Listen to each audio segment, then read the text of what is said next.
Good morning बच्चों। पिछले class में हम लोग भू राजस्व वसूली की प्रणाली के बारे में हम लोग पढ़े थे, ठीक है।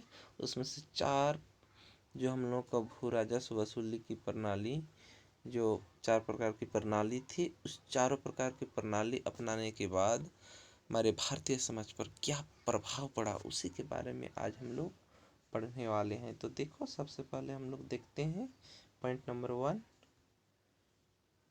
ठीक है। भू राजस्व वसूली की सभी प्रणालियाँ अत्यधिक दमनात्मक थी। तो जितने भी भू राजस्व वसूलने की जो प्रणाली थी हम लोग का चारों थी। एक है इजारदारी प्रणाली थी, स्थायी बंदोबस्त था, फिर रैयतवाड़ी था, महलवाड़ी व्यवस्था, ठीक है। ये चारों प्रकार, चारों बहुत ही दमनात्मक थी तथा कृषकों के प्रति किसी भी प्रकार की सहानुभूतिपूर्ण नहीं थी। इन्होंने कृषक वर्ग की दशा को और भी दयनीय बना दिया। तो ये जो चारों प्रकार का मुख्य रूप से भू राजस्व वसूलने की जो प्रणाली थी, ये चारों बहुत ही दमनात्मक थे और किसान के लिए अत्यधिक हानिकारक होने लगा, ठीक है। किसानों पर दमनात्मक व्यवस्था करने लग गया था और इसकी स्थिति और भी दयनीय हो गई, ठीक है। तो क्या थी? कृषक के प्रति किसी भी प्रकार की सहानुभूतिपूर्ण नहीं थी। इन्होंने कृषक वर्ग की दशा को और भी दयनीय यानी और भी गरीबी बना दिया। नंबर 2, स्थायी बंदोबस्त ने जमींदारों का ऐसा वर्ग उत्पन्न कर दिया जिसने कृषक वर्ग को बर्बाद कर दिया। तो स्थायी बंदोबस्त ने जमींदारों का ऐसा वर्ग उत्पन्न कर दिया जिसमें कृषक वर्ग ही बर्बाद हो गए। नंबर 3 देखो, नंबर 3 में देखो, जमींदारों ने भूमि के विकास में कोई अभिरुचि नहीं दिखाई। इसके विपरीत वे कलकत्ता व अन्य दूरवर्ती क्षेत्रों में जाकर बस गए और अनुपस्थिति भूस्वामी बन गए। गरीब किसानों के श्रम से होने वाली आय से मौज उड़ाने लगे। तो जो भी साहूकार लोग, जमींदार लोग, जितना भी रैयतवाड़ी वाले छोटे छोटे काश्तकार किसान लोगों को खेती के लिए दे देते थे, ठीक है। और वे जाके बड़े बड़े शहरों में ऐशो आराम के साथ, मौज के साथ अपना जिंदगी गुजारने लगे, ठीक है। किसानों के द्वारा अदा किए जाने वाले लगान निश्चित नहीं था, तो जमींदार की इच्छा पर वो निर्भर करता था। तो किसानों के द्वारा जो भी लगान यानी जो भी टैक्स लगाया जाता था वो निश्चित नहीं था। किसानों पर वो जबरन टैक्स ले लेते थे। उससे कभी भी किसी कारण किसान की अपनी जमीन से बेदखल करने का अधिकार था। इस व्यवस्था से कृषक असुरक्षा भावना को जन्म दिया और वह जब चाहे तब वह जमीन से बेदखल कर देता था, जिसके कारण कृषक वर्ग कभी भी अपने आप को असुरक्षा की भावना पनपने लगा, असुरक्षा की भावना को जन्म दे दिया। अब देखो, किसान को हमेशा जमीन से बेदखल होने का डर बना रहता। तो जैसे कि हम लोग पहले भी पढ़ चुके हैं कि वो जमीन बस खेती कर रहा है और खेती कर रहा है, वो कभी भी खेती विहीन हो सकता है, ठीक है। यानी जमीन से वो कभी भी बेदखल कर दिया जाता था, जिससे वो बचने के लिए महाजन से वह धन का उधार लेता था, ठीक है। तो जमीन बेदखल कर देने का डर बने रहने के कारण वो लोग, जितने भी महाजन थे, साहूकार थे, बड़े बड़े जमींदार थे, उन लोगों से क्या करता था, वो धन का उधारी लेता था यानी ऋण लेता था। इस प्रकार जमींदार के दमन से बचने के लिए किसान महाजन के चंगुल में फंस जाते थे। तो इसमें दो तरह के होते थे। किसान क्या करते हैं, जमींदार की दमन से बचने के लिए वो साहूकार के चंगुल में फंस जाते थे, ठीक है। तो इधर कभी ऋण रह जाता था तो कभी उधर महाजन के वहाँ उधारी लेता था, ऋण लेता था, वहाँ पर वो फंस जाते थे। तो कहीं ना कहीं किसान हमेशा फंसते जाते थे और वह गरीबी में और भी दयनीय से दयनीय स्थिति उन लोगों की हो जाती थी। अब देखो, भारतीय संपदा की निकासी। भारत की संपदा निम्नलिखित रूप से इंग्लैंड ले जाई जाती थी। तो जो भी यहाँ की संपदा, धन संपदा, हम लोग यहाँ खेती के द्वारा जो भी उपजाते थे वो सभी इंग्लैंड ले जाते थे। कंपनी के अफसरों को दिए जाने वाली वेतन के रूप में भारत में तैनात अंग्रेज सेना एवं सैन्य अधिकारियों को वेतन भुगतान के रूप में, ठीक है।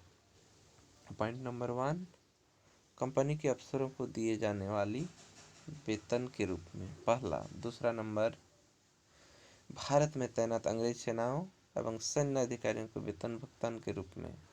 तीसरा, हमारे देखो, हमारे देश का जो भारतीय संपदा की निकासी किस तरह से करते थे वो लोग, कंपनी के अफसरों को दिए जाने वाले वेतन के रूप में, पहला चला गया। दूसरा, भारत में तैनात अंग्रेजी सैन्य को वेतन भुगतान के रूप में, पॉइंट नंबर 2। पॉइंट नंबर 3 देखो, व्यापार करने वाले अंग्रेज अभिकरणों के मुनाफे के रूप में। चौथा में देखो, भारत अंग्रेज अधिकारियों द्वारा अपनी बचत के रूप में इंग्लैंड भेजी जाने वाली राशि के रूप में, कंपनी के अधिकारियों द्वारा ली जाने वाली रिश्वत एवं भेंट के रूप में। इस प्रकार अंग्रेजों ने विभिन्न तरीकों से भारत के संपदा को निरंतर इंग्लैंड भेजने का काम जारी रखा।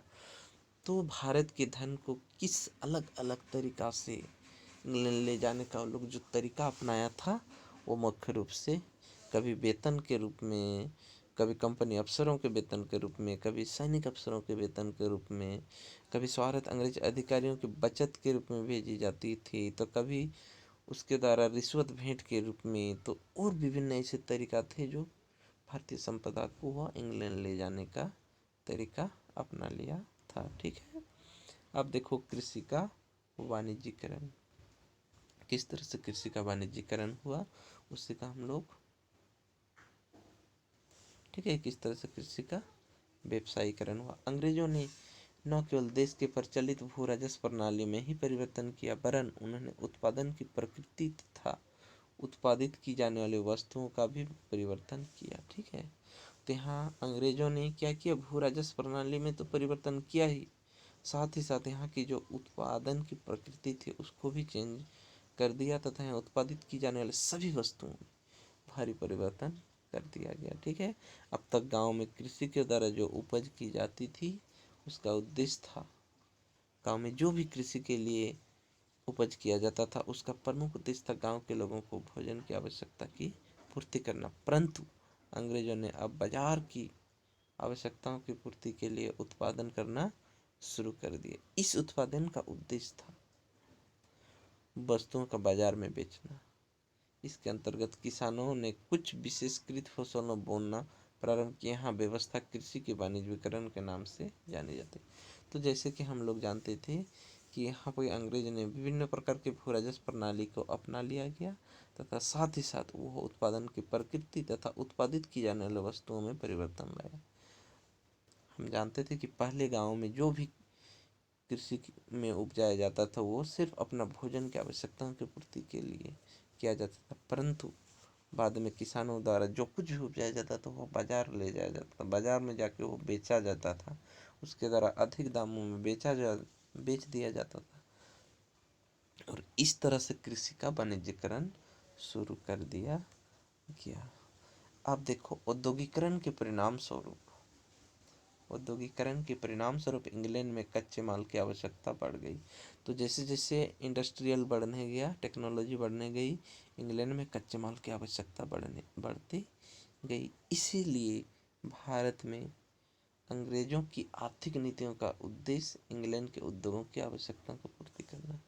तो इंग्लैंड के जो औद्योगिक नीति थी, यानी इंग्लैंड में जो बड़े बड़े इंडस्ट्री लगा हुआ था, फैक्ट्री लगा हुआ था, और भारत से जितने कच्चे माल को इंग्लैंड ले जाते थे, फिर वहाँ से तैयार माल को भारत के बाज़ार में बेचने के लिए लाए जाते थे, जिससे अधिक से अधिक मुनाफा कमाया जाता था। इसी के तहत नील, ठीक है, इसे उस समय का प्रमुख फसल देखो, इसी के तहत नील, कपास, जूट, अफीम, चाय आदि वस्तुओं का आधिकारिक उत्पादन किए जाने लगा। इसको वाणिज्यिकरण कृषि की ओर ज़्यादा ध्यान देने लगा। ये सब जो प्रमुख थे ये वाणिज्यिकरण कृषि था, ठीक है। तो क्या करने लगे वो, इसी के तहत वो नील, कपास, जूट, अफीम, चाय आदि वस्तुओं का आधिकारिक उत्पादन किए जाने लगा। अधिक से अधिक इसका उत्पादन करने लगा। बागान की पूरी तरह अंग्रेजों के नियंत्रण में थे। चाय बागान हो, जूट की बागान हो, कपास की जो खेती होती थी, अफीम की जो खेती होती थी, नील की, ये सब सारे अंग्रेजों के अंडर में था।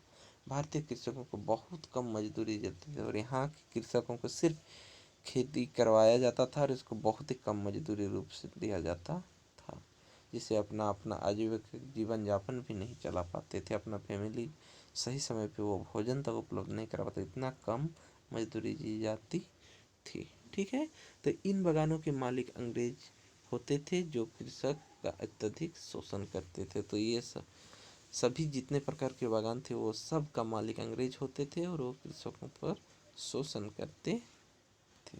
अब बाकी बचा यहाँ पर नील की खेती। तो कल हम लोग पढ़ेंगे नील की खेती। ठीक है।